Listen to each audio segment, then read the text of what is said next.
Hello, स्वागतम स्वागतम सुस्वागतम.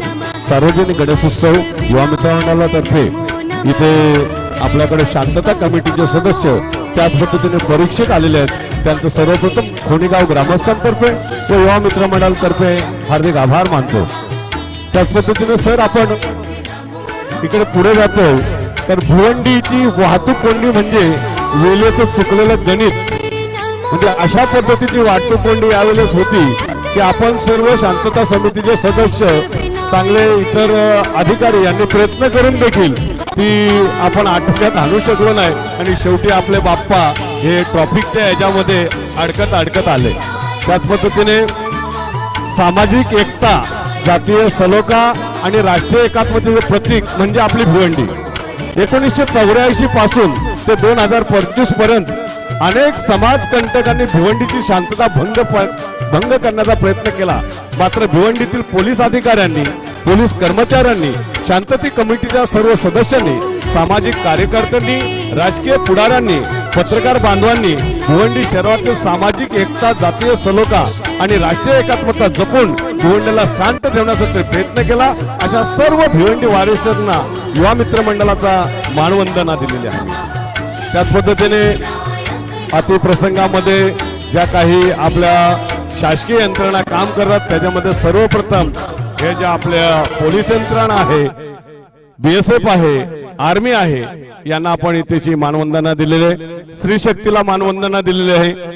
आजच्या घडीला आपण पाहतो की मुलं ही मोबाईलच्या आहारी चाललेली आहेत आणि लहान मुले मोबाईलच्या वापरासंदर्भात मोबाईलचा अति वापर मुलांसाठी अनेक प्रकारे हानिकारक ठरू शकतो.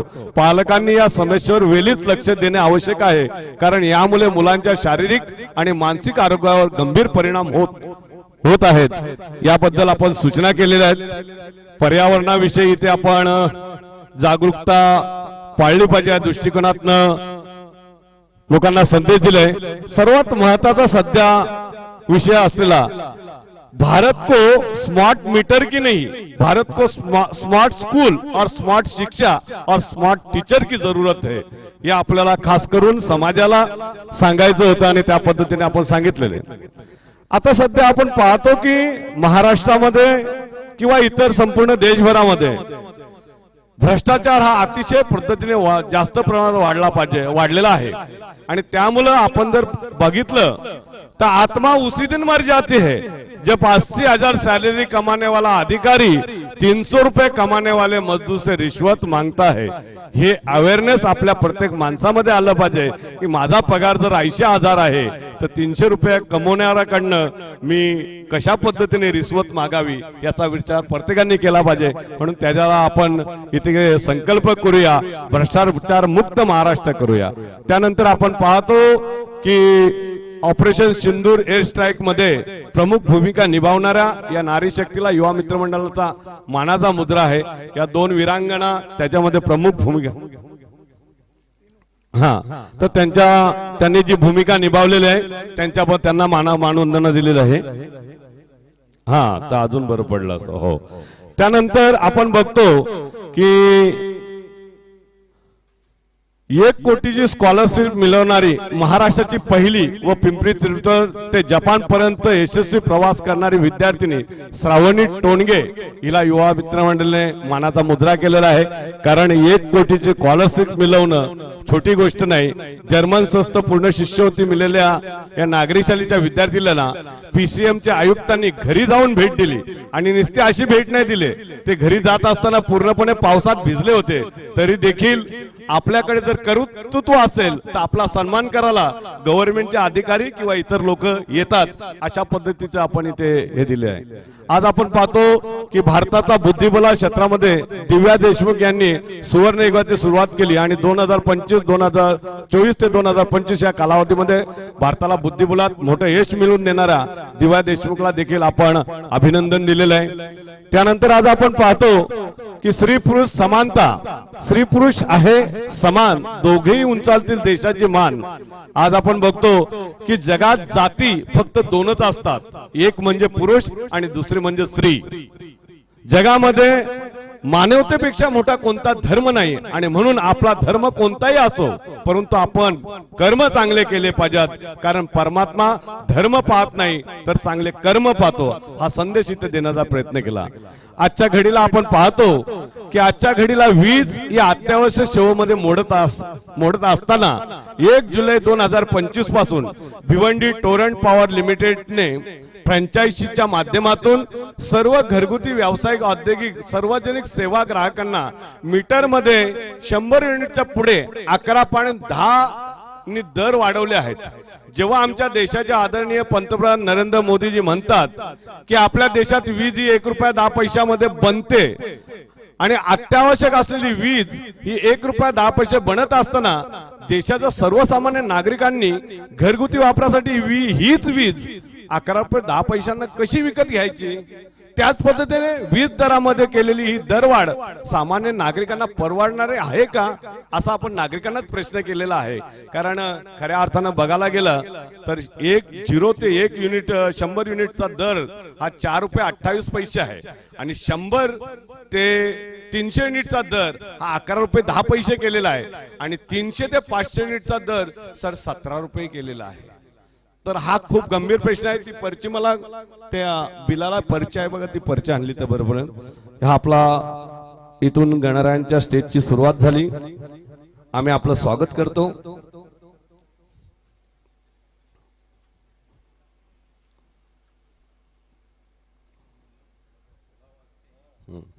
आणि एवढा पाऊस असताना देखील आम्ही आमच्या कर्मचाऱ्यांनी आमच्या सर्व कार्यकर्त्यांनी हा स्टेज आणि मंडप बाप्पांचं अतिशय सुसज्ज ठेवण्याचा प्रयत्न केलेला आहे, भयंकर पाऊस असताना देखील।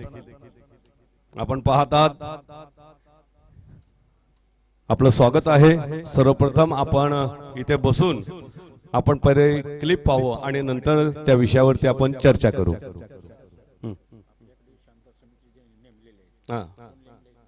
नाही, कोणी अजून संपर्क नाही केला, नाही पोलीस आहेत, त्यांचं नाव माझ्या लक्षात नाही पण येतं, हो अधिकारी आहेत, हो PSI येत आहे, नाही डायरी द्या पोलिसांची। सर बसा, हे लाईट बंद।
भारत स्वतंत्र झाला आणि त्याच वेळी पाकिस्तानचा जन्म झाला, तोही इस्लामिक म्हणून स्वतंत्र देश हवा याच अट्टहासाने। पण भारत भूमीचे मात्र 2 तुकडे झाले। तेव्हापासून आजपर्यंत युद्ध, हिंदू मुस्लिम हे केवळ शब्द आहेत, माणसं नाही। आजही एखादा मुसलमान सैनिक सीमारेषेवर जेव्हा शहीद होतो ना आणि त्याच्या आईच्या डोळ्यात पाणी येतं ना, ते तसंच असतं जसं एखाद्या आमच्या हिंदू शिपायाच्या आईच्या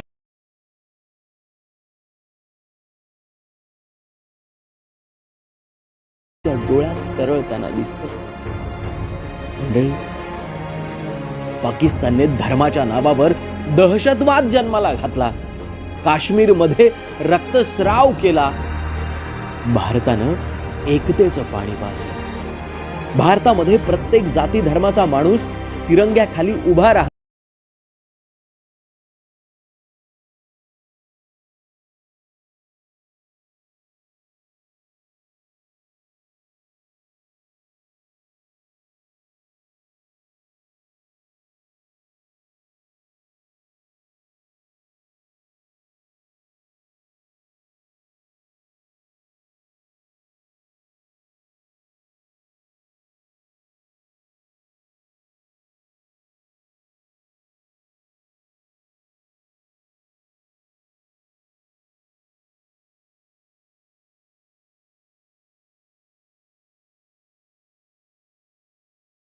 करतो. मुल्ला असो, भारतीयांच्या दुर्दैवाने ताश्कंतचा करार झाला आणि हातात आलेला लाहोर पाकिस्तानला द्यावा लागला. अहो, पाकिस्तानला लाहोर मिळालं, आम्हाला काय मिळालं? फक्त निराशा. पाकिस्तानची हरामखोरी सहन करतच आम्ही सगळं विसरून पुन्हा आंतरराष्ट्रीय शांतता कायम राहावी याकरिता प्रयत्नशील राहिलो. परंतु पाकिस्तान मात्र सतत कुरघोड्या करतच राहिला. यावेळी भारतीय सैन्याने सर्व शक्ती पणाला लावून पाकिस्तानला करारी जबाब दिला. 1971 साली घनघोर युद्ध झालं. आता माघार घ्यायचीच नाही या विचाराने पाकिस्तानचे 2 तुकडे पाडले गेले. पाकिस्तानच्या जवळपास 1 लाख सैनिकांचे कपडे उतरवून त्यांना ताब्यात घेतलं. त्या दिवशी भारत मातेने आनंदाचा सूर्योदय पाहिला होता. आता पाकिस्तान हिंदुस्थानच्या वाटेला जायची हिम्मत करणारच नाही असं चित्र उभं राहिलं. पण भारत मातेच्या आनंदावर मात्र बिरज. पाकिस्तानच्या समर्थनार्थ काश्मीरमध्ये नारेबाजी झाली आणि 90% हिंदूंना एका रात्रीत पलायन करावं लागलं. काश्मीर हिंदुस्थान पासून हिसकावून घेण्यासाठी पाकिस्तानने केलेला तो अतिरेकी डावच होता, जो अजूनही सुरूच आहे. कळतच नाही आणखीन किती सहन करणार आहोत आम्ही भारतीय म्हणून. 26 जुलै 1999 ची गोष्ट आहे. कारगिल विजय. तो विजय केवळ सीमांचे रक्षण नव्हता, तर तो भारताच्या शौर्य, एकतेचे आणि अढळ राष्ट्रभक्तीचा अमीट पुरावा होता. कारगिलच्या डोंगरांवर विजयाचा तिरंगा फक्त वाऱ्यात नव्हे तर प्रत्येक भारतीयाच्या हृदयात फडकत राहिला. पण पुढे काय झालं? सातत्याने नामुष्की ओढावलेल्या पाकिस्तानने समोरून लढण्यास दहशतवादी हल्ले करायला सुरुवात केली आणि आम्ही सहन करत आलो. 1993 मुंबई साखळी बॉम्बस्फोट, 2001 संसद भवनावर हल्ला, 26/11/2008 मुंबईवर समुद्रमार्गे हल्ला, 2016 उरी हल्ला, त्यात 19 जवान शहीद झाले, 2019 पुलवामा 40 जवान शहीद झाले आणि 2025 पहलगामवर 26 भारतीय निष्पाप हिंदूंना धर्म विचारून त्यांचे बळी घेतले गेले. सीमारेषेवर होणाऱ्या लढाया कमी होत्या की काय? आता थेट सर्वसामान्य माणसांनाही सोडत नाहीत. हे गणराया, तूच सांग ना, आम्ही आणखी किती सहन करायचं? प्रत्येक वेळी आम्ही मेणबत्त्या पेटवायच्या, श्रद्धांजली वाहायच्या आणि काही पुढच्या हल्ल्याची वाट पाहायची. अरे पण किती वेळा? आणखी किती सहन करायचं? मंडळी, भारताने संयम बाळगला, पण 2016 आणि 2019 मध्ये केलेल्या सर्जिकल स्ट्राईक यातून भारताने फक्त पाकिस्तानलाच नाही तर विश्वाला दाखवून दिलं आमच्या संयमाचा अर्थ दुर्बलता नाही. भारत फक्त स्वतःची नाही तर जगासाठीची जबाबदारी ओळखतो म्हणून संयम बाळगतो. पण प्रत्येक भारतीयाच्या मनात आज तोच प्रश्न आहे. परंतु म्हणतात ना, जित्याची खोड मेल्याशिवाय जात नाही तो म्हणजे पाकिस्तान.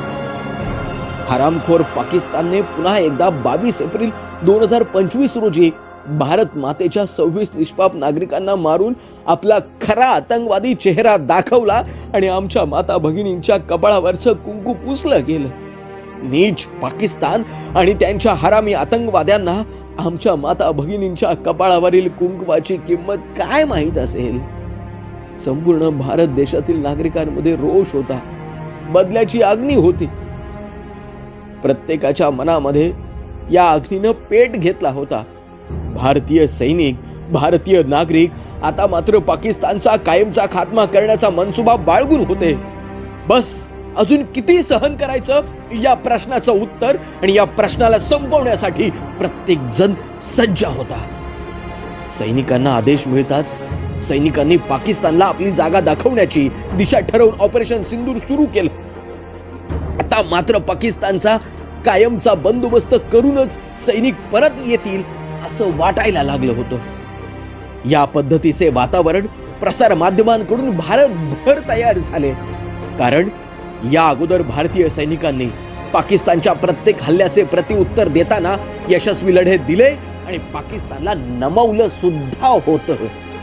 प्रत्येक युद्धावेळी या भूमीला जे सहन करावं लागलं त्याची पुनरावृत्ती होणार नाही या आत्मविश्वासात असताना अचानक युद्धबंदीची घोषणा झाली. युद्ध थांबलं.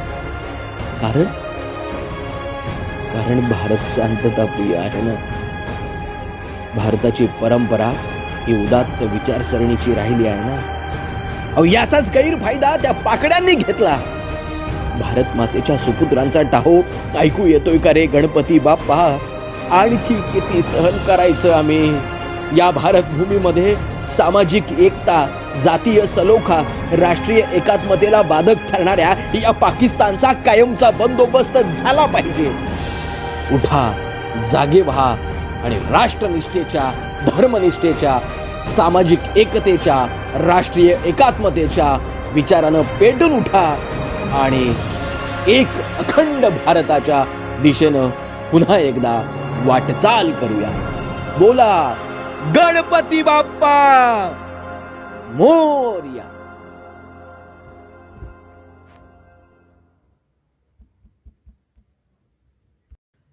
सुस्वागतम. सार्वजनिक गणेशोत्सव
सुरुवातीबद्दल आपल्याला माहिती आहे. 30 वर्ष झालेली आहेत, सर्व आपल्याला माहीत आहे. आणि त्याबद्दल तरी देखील माझे 2 शब्द फक्त मी आपल्यापर्यंत मांडतो. थोडा वेळ आपला घेतो. मंडळाचे जे उपक्रम आहेत, मला वाटतं भिवंडी तालुक्यातलं एकमेव मंडळ असेल की आजपर्यंत कोणत्याही मिरवणुकीमध्ये डीजे लावला नाही. एकमेव मंडळ आमचं, सुरुवातीपासून आजपर्यंत कधी आम्ही डीजे लावला नाही. दुसरा मुद्दा असा, आजपर्यंत 8:30 पेक्षा लेट कधीही मूर्ती विसर्जन झाले नाही. 30 वर्षाचा कालखंड आहे. भिवंडी शहरामध्ये एकही असं मंडळ नसेल का त्यांचं एखाद वर्षी तरी लेट झालं असेल. मात्र आमचं मंडळ आपल्या गणरायांच्या कृपेने, आपल्या सर्वांच्या आशीर्वादाने या सर्व आम्ही पाळतो.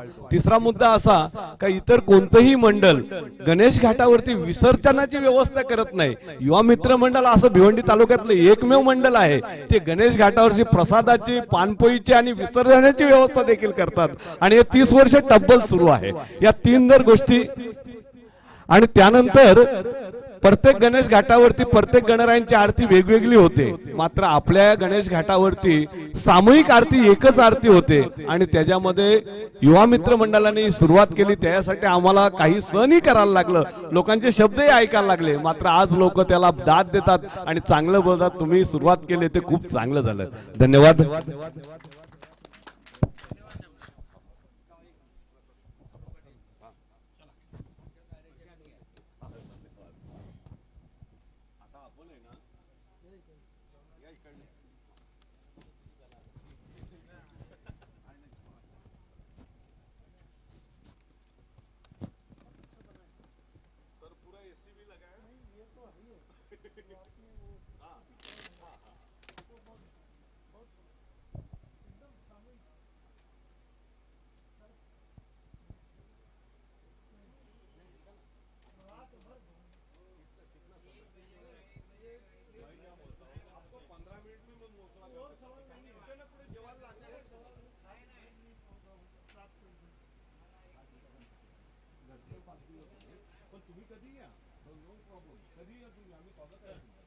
तुम्ही जेव्हा थकाल ना असे फिरून फिरून, तेव्हा जेवायला इकडे या.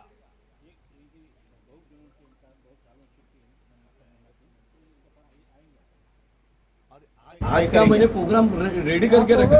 अगर आप घूम के अगर होता है ना तो बिंदास आ जाओ इधर, मैं लेने आता हूँ गाड़ी लेके आपको. एक दिन का सवाल नहीं है, एक दिन का सवाल नहीं है. ये 5 दिन 8 दिन चलेगी. रोज 1-1:30 बजता है रात को. दररोज यायला लागते ना. शेवट संडेचा दिवस आणि उशीर झाला ना ते लोक सर्व लाईट